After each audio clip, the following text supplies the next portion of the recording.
Hi guys, welcome to the Lazy Arts channel.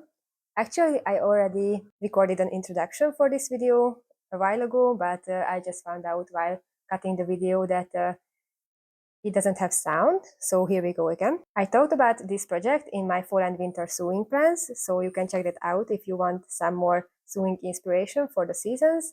And this project came to life because I had quite a bit of leftover fabric from my Sydney skirt project. So I decided to make a matching blouse or top, I don't know how to call it, to the skirt so I can wear them separately, but as a set as well, which I did at my friend's wedding this summer. And also, I wanted something comfortable but elegant at the same time. Without further ado, let me show you how to draft the pattern and sew the shirt. I only had like 60 centimeters of fabric and the long strip left from my Sydney skirt. And also, I did this project in just one weekend when I was at my parents' house. So I also spent time with my family and I could still finish the whole project from drafting the pattern to the finishing sewing steps. First, for the front of the top, make a rectangle from the quarter of your bust size plus 1 centimeter and the distance from your shoulder to your underbust.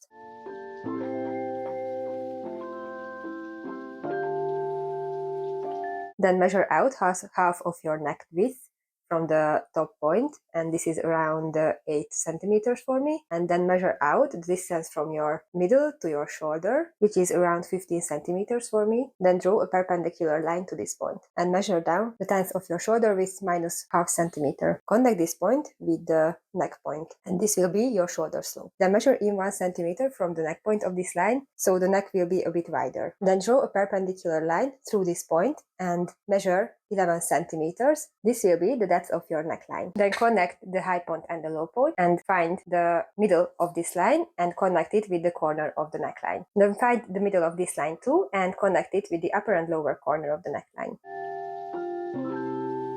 Then draw a curved line along these lines and points.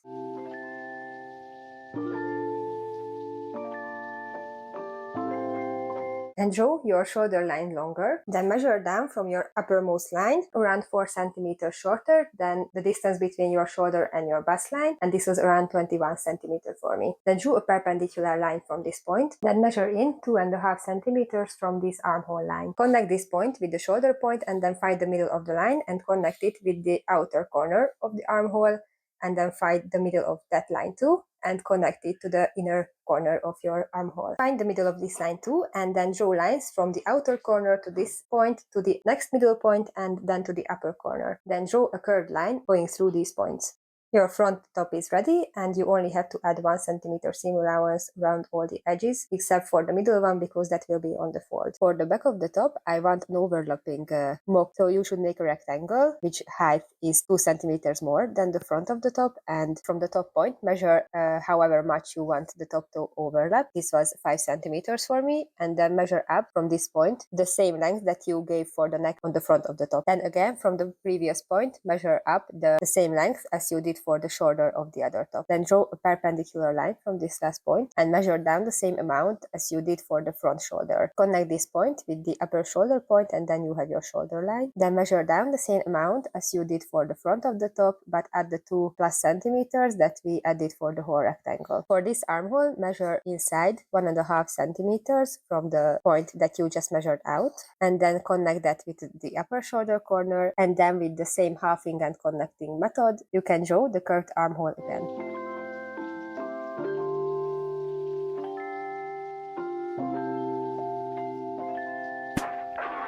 For the neckline, measure down the 1 centimeter from the neck point as we did for the front of the top. I didn't do this measuring inside because I left it as a seam allowance, and then connect it with the lowermost corner of your pattern. Then you can leave this line straight or you can make a slightly sloped line as I did. Then after adding 1 centimeter seam allowance for this, we can move on to the sleeve, and for the sleeve you have to measure down the 2 armholes of the bodice pieces and then grab another paper.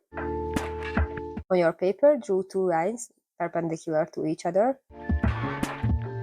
From the vertical line, measure up 1/5 of your bust size minus 3 centimeters. Then from this lower point, cut the vertical line in a way that distance is half of your armhole measurement, but add more if you want the sleeve to be gathered. Here I don't know what I did. The first line was supposed to be the good one because that was 26 centimeter, which is half of my 52 centimeter armhole, but for some reason I shortened it, and then later I had to lengthen the curved line as a result. Cut this line into thirds. For the lower one, measure out perpendicularly 2 centimeters and then move on to the uppermost third and find its middle. And then from this middle, measure inside perpendicularly half centimeter. Then I drew some guiding lines, but you only have to make a curved line along these points. And this will be the top of your sleeve. Now I took my measuring tape to check if the curved line was indeed the half of my armhole measurement, and as I said, here I had to lengthen it a bit at the top and the bottom. On the horizontal line, measure down the length that you want for the sleeve. This is 30 centimeters for me, and then draw a perpendicular line from this point and measure up the half of the width that you want for the end of the sleeve. It should be around the size of your arm at this 30 centimeter point. Then connect this point with the higher point of the armhole. After adding the 1 centimeter seam allowance, divide the bottom line into thirds and drew perpendicular lines from this vertical line up until the curve. These will be our cutting lines, so take a scissor, which is definitely not your fabric scissor, but a universal one, and cut along these lines until the very edge of the curves, so it hangs on just a little bit of paper and you can fold it freely. Then you will be able to spread out the sleeve as much as you want. We have all the parts now, so we can cut them out from our fabric. As I said, I had little fabric to work with, so I started by roughly measuring how much I need for the bodices, and then the rest I used for the sleeve. My fabric was on the fold and I spread out the sleeve pattern as much as I could. Then for the bodices, I worked with a folded fabric again. I placed the front one on the fold and the back one where I can cut two mirrored. As a first step in the sewing, we will connect the bodices right sides facing on their shoulders. So just sew with a normal straight stitch with the 1 centimeter seam allowance on both shoulders. Then finish the seams with a zigzag stitch or an overlocker. Here I didn't have my overlocker machine, so I used zigzag stitches throughout the whole project. Then lay out the bodice flat to add the sleeves for the armholes. So lay the sleeves right side facing to the bodice and then match the middle of the sleeve around 1 centimeter to the back from the shoulder point because we had the back bodice a bit longer, and then pin it all around the edge like this. And then sew along the edge with the 1 centimeter seam allowance.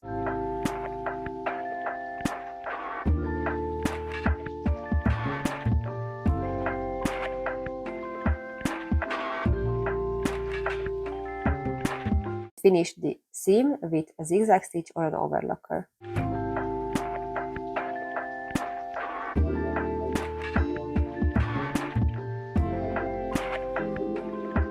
Now we will finish the edges of the neckline and the sleeves by folding in the edge twice. I folded in around 1 centimeter on all edges because I left only 1 centimeter for this, so half a centimeter twice means the 1 centimeter seam allowance. This part is a fiddly work and needs much patience. My advice just is to use pins frequently.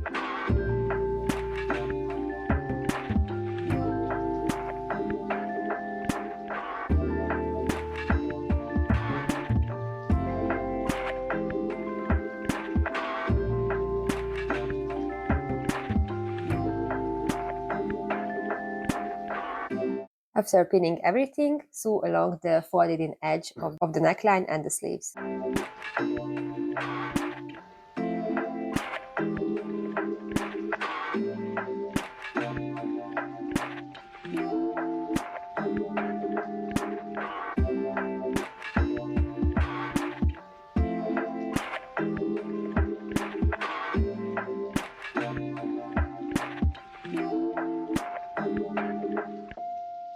I finished this step on the next day and I moved out to my mom's garden, which is so beautiful and I rarely get to enjoy it. And I really suggest, if you have still a warm weather or next summer, to take your sewing machine out to nature and just relish in a feeling that you take your inside hobby to the outside and enjoying nature.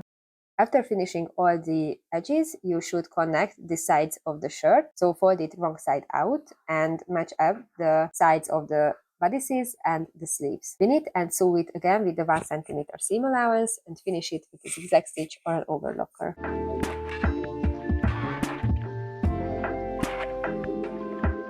On some part of the sleeves, I had too much seam allowance, so I trimmed it down before finishing the seam.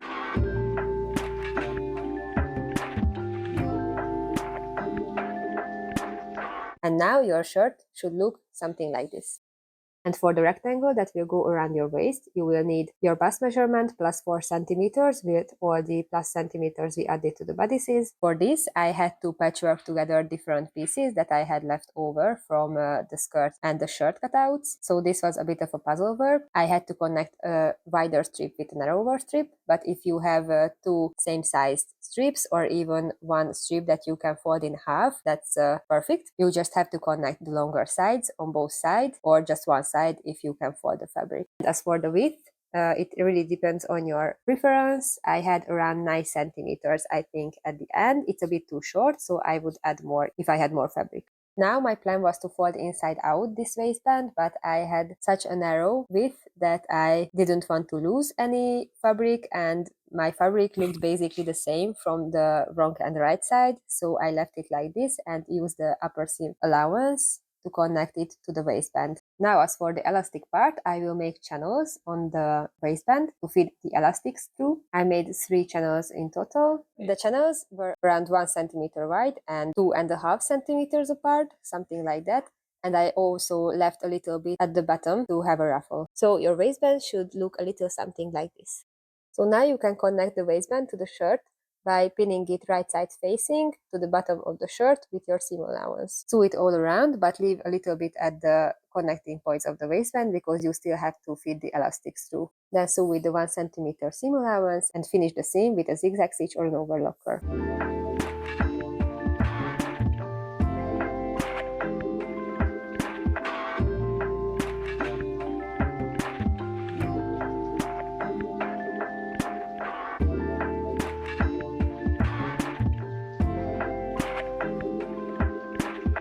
Next, cut elastics that fit snugly around your waist, your ribcage and your underbust, and then feed them through the elastic channels, pinning the ends to the 2 ends of the waistband.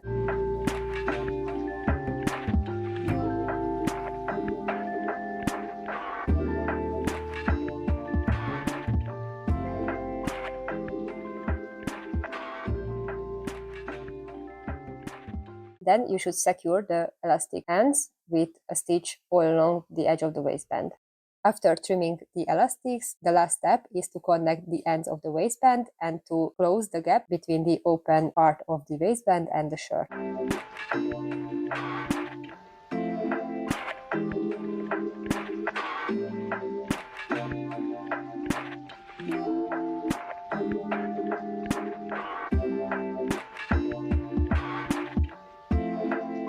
And now let's take a look at the finished shirt.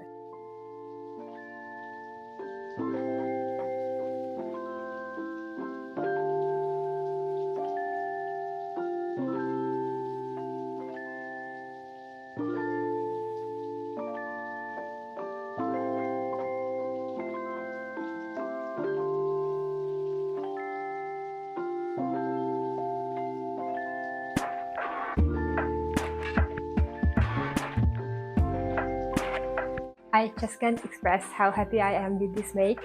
It is the most comfortable and stylish shirt that I ever made, and I'm just so happy with how this project that started as fabric saving turned into the most beautiful blouse, and I know already that I will make many more versions of it as a shirt and as a dress too.